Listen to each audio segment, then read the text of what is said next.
So I want to give you a few implications of what this means for our lives, that Jesus is Lord of the Sabbath. And I think a way of doing this is just to mention three errors that end up getting ministered to if we appropriate the reality that Jesus is in fact the Lord of the Sabbath. The first is the error of workaholism. I want you to think about something. There are some of you who love to work hard. And that's not a bad thing. I like to work hard.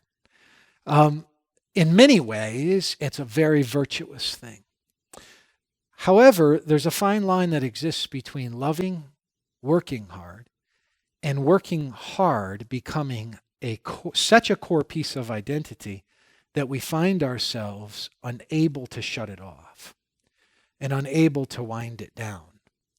And one of the things we learn about the presence of Sabbath is that we ought not be workaholics, and that there is indeed a distinct, needed, and rhythmic time under Jesus' lordship where we should say, let's shut it down.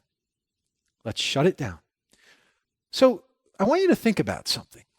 If fasting is a way of releasing our coping mechanisms, then perhaps one of the things that you need to think about as a way of fasting, if you really kind of honestly struggle with being a workaholic, I think one of the things you need to think about as a tool of fasting is that work has become a kind of coping mechanism for you.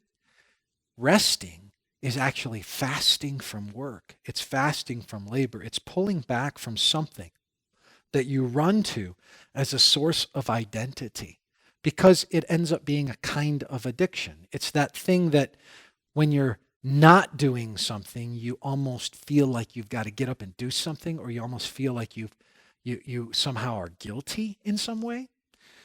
And you've got to be able to put productivity, which is valuable, in its proper place.